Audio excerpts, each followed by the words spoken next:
ఓం మహాగణాధిపతయే నమః. ఓం గురుభ్యో నమః. ఓం శ్రీమాత్రే నమః. పరమేశ్వర స్వరూపమైనటువంటి జ్యోతిష, వాస్తు మరియు ఇతర అనేకమైనటువంటి శాస్త్రములను మనకు అందించినటువంటి మహర్షులకి నమస్కారం. హయగ్రీవ హయగ్రీవ హయగ్రీవేతి యో వదేత్ తస్య నిస్సరతే వాణి జహ్నుకన్యా ప్రవాహవత్. అరుణాం కరుణాతరంగితాక్షీం ధృతపాశాంకుశపుష్పబాణచాపాం అనిమాదిభిరావృతాం మయూఖైః అహమిత్యేవ విభావయే భవానీ. శ్రీమాత్రే నమః. ప్రేక్షకులకి ఆ లలితాంబిక అమ్మవారి యొక్క అనుగ్రహం పరిపూర్ణంగా కలగాలని మనస్ఫూర్తిగా కోరుకుంటూ, మనకి రాబోయే కొత్త సంవత్సరంలో ప్రతి లగ్నము వారు, లగ్నం తెలియని వారు, రాశి వారు ముఖ్యంగా ఈ 5 విషయాలు గనక మీరు పాటించగలిగితే మీకు ఎన్ని లాభాలు ఉంటాయి అంటే, మనందరికీ కావాల్సిన మేజర్గా ఏవైతే ప్రాబ్లం పడకుండా ఉంటామో ఆ లాభాలన్నీ ఉంటాయి. ఏమిటవి? ఒకటి, అందరికీ కావాల్సింది ఏంటంటే డబ్బులు. అప్పు ఉండకుండా ఉండాలి, అప్పు తీరిపోవాలి, కాస్త ఫైనాన్షియల్గా గ్రోత్ ఉండాలి కదా. అదేవిధంగా ఉద్యోగంలో, వ్యాపారంలో ఎటువంటి సమస్యలు రాకూడదు, అనారోగ్య బారిన పడకూడదు. ఇక మిగతావన్నీ కూడా చిన్న చిన్నగా మనకి చూడండి, ఇప్పుడు వివాహం అవ్వాలనో, ఇల్లు కట్టుకోవాలనో, ఇవన్నీ తర్వాత తర్వాత వస్తాయి. కానీ ఈ యొక్క విషయాల్లో మీకు బాగుండాలి అంటే అసలు మనం మేజర్ ప్లానెట్స్నే ఎప్పుడు కూడా సంవత్సర ఫలితాల్లో తీసుకుంటాం. ఈ మేజర్ ప్లానెట్స్ కానివ్వండి, మీకుండేటువంటి సహజంగా పలానా లగ్నంలో ఒక జీవుడు జన్మించాడు అంటే పర్టికులర్గా ఆ జాతకుడు, అమ్మాయి కావచ్చు అబ్బాయి కావచ్చు, ఏ పరిహారం, ఏ దేవతను ఆరాధిస్తే బాగుంటుంది, ఈ సంవత్సరంలో మీరు ఏ దేవతను ఆరాధించాలి, ఎటువంటి పదార్థాలను గోవుకు తినిపించాలి, ఏ గ్రహం దగ్గర దీపారాధన చేయాలి అనేటువంటి విషయాలను ఒక్కొక్కటిగా చెప్పుకుందాం. ఈ యొక్క విషయాలు చెప్తుంది నేనైనప్పటికీ కూడా చెప్పిస్తుంది సాక్షాత్ లలిత అమ్మవారిగా భావిస్తూ తెలుసుకుందాం. వృశ్చిక లగ్నము, వృశ్చిక రాశి. వృశ్చికం వారికి కనుక చూసుకున్నట్లయితే ఈ సంవత్సరం మీరు ఫైనాన్షియల్గా మంచి అభివృద్ధిలోకి వెళ్ళాలి అని అనుకుంటే కనుక మీరు చేయవలసింది, ముఖ్యంగా ఫైనాన్షియల్ గ్రోత్ కలగడానికి దత్తాత్రేయుడి యొక్క ఆరాధన, కుజ రవి గ్రహాల దగ్గర దీపారాధన చేయాలి. అంటే దత్తాత్రేయుడిని ఓం దత్తాత్రేయాయ నమః చేయొచ్చు, లేదా ఓం ధర్మాధ్యక్ష ధనాధ్యక్ష ధన ధాన్య వివర్ధనీయ నమః చేయాలి.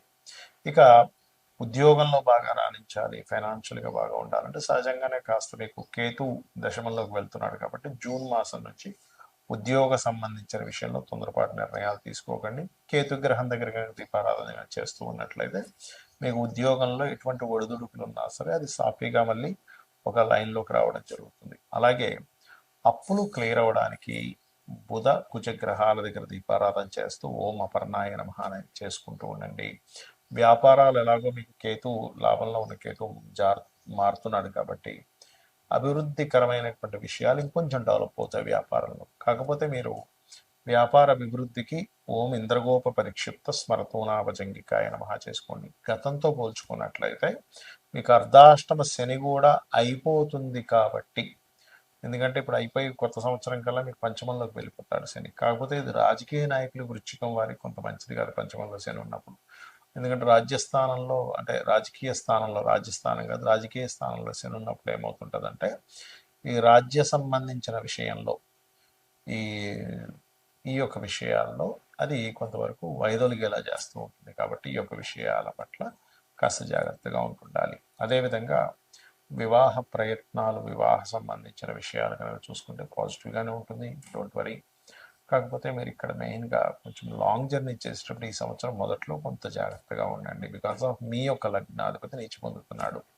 మరి ఎక్కడికైనా లాంగ్ జర్నీస్కి వెళ్తున్నాము, ఒకసారి స్కందుని తలుచుకొని, అమ్మవారిని తలుచుకొని మీరు ప్రయాణం చేయండి. దానివల్ల ఇబ్బంది అనేటువంటిది ఉండదు. అయితే చాలా మందికి జాతకాలు ఉండవు, డేట్ ఆఫ్ బర్త్ రాయరు వాళ్ళ పెద్దవాళ్ళు, లేకపోతే డేట్ ఆఫ్ బర్త్ రాస్తే టైం రాయరు, దానివల్ల లగ్నం తెలీదు. అలాంటి వారు చాలా మంది నన్ను అడుగుతున్నారు, ఏమండి మాకు మరి జాతకం రాయలేదు ఒకప్పుడు, మా రాశి ఏంటో లగ్నం ఏంటో ఏ మహాదశ నడుస్తుందో మేము ఏం చేసుకోవాలో తెలియట్లేదు అని అన్నప్పుడు ఒకటే గుర్తుపెట్టుకోండి. చిన్న టెక్నిక్ చెప్తాను ఈ వీడియోలో మీకు. వారం మొత్తంలో ఏ వారం మీకు బాగుంటుందో చూసుకోండి. వారం మొత్తంలో ఏ నక్షత్రాలు మీకు బాగుంటున్నాయో చూసుకోండి. అంటే ఏ నక్షత్రం రోజు మీకు బాగా కలిసి వస్తుంది, అది రవి నక్షత్రాల, చంద్ర నక్షత్రాల, కుజ నక్షత్రాల, శని నక్షత్రాలు ఇలా ఉంటాయి. లేదా వారం అయితే మీకు ఈజీగా ఉంటుంది, నక్షత్రాలు అంతా మీకు తెలియదు కాబట్టి చూసుకొని ఆ రంగాల్లో మీరు డెవలప్మెంట్ కోసం ప్రయత్నం చేయండి. అది ఎలాగా అంటే ఇప్పుడు ఆదివారాలు బాగుంటుంది అనుకోండి ఉదాహరణకి, అంటే మీరు మెడికల్ రిలేటెడ్ సంబంధించిన వాటిలో వెళ్తే మీ లైఫ్ బాగుంటుందని అర్థం. దీనికి మీకు జాతకం తెలియాల్సిన అవసరం కూడా, ఎందుకంటే మీకు సూర్య భగవానుడు బాగుంటేనే ఆదివారాలు బాగుంటాయి. లేదా 1వ తేదీ, 19వ తేదీ, లేకపోతే మనకి చూడండి 10వ తేదీ, ఈ తేదీల్లో కూడా బాగుంటుంటుంది. అంటే దాని అర్థం మీకు తెలియకపోయిన జాతకం మీకు ఎక్కడో రవి బాగున్నాడు. అంటే మెడికల్ రిలేటెడ్, ఆరోగ్యానికి సంబంధించిన, గవర్నమెంట్ రిలేటెడ్ ఇట్లాంటి వాటిల్లో మీరు ప్రయత్నం చేయొచ్చు.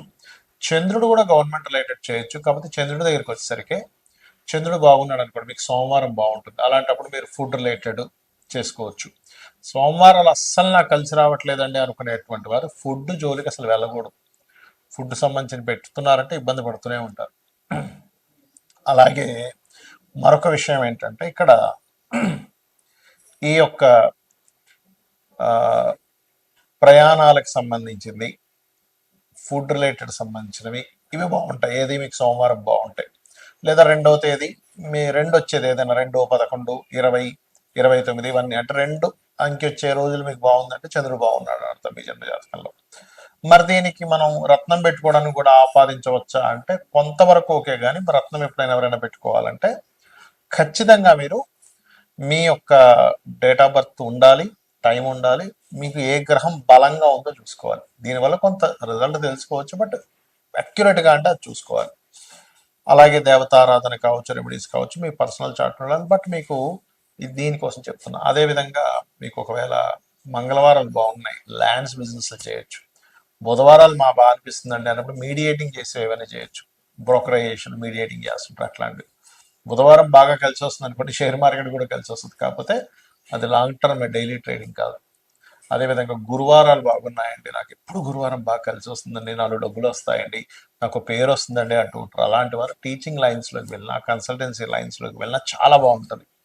ఇక శుక్రవారాలు కొంతమందికి బాగా కలిసి వస్తుంది. అలాంటప్పుడు వాళ్ళు మ్యారేజ్ బ్యూరోస్, బ్యూటీ రిలేటెడ్, లేకపోతే ఏదైనా అందానికి సంబంధించింది, బ్యూటీకి సంబంధించినటువంటివి, ఫ్యాషన్ రిలేటెడ్ సంబంధించినటువంటివి, వివాహ శుభకార్యాలకు సంబంధించిన, బట్టలకు సంబంధించినవి కూడా శుక్రచంద్రులు పనికొస్తాయి. అంటే శుక్రవారం అండ్ సోమవారం కూడా పనికి వస్తుంది.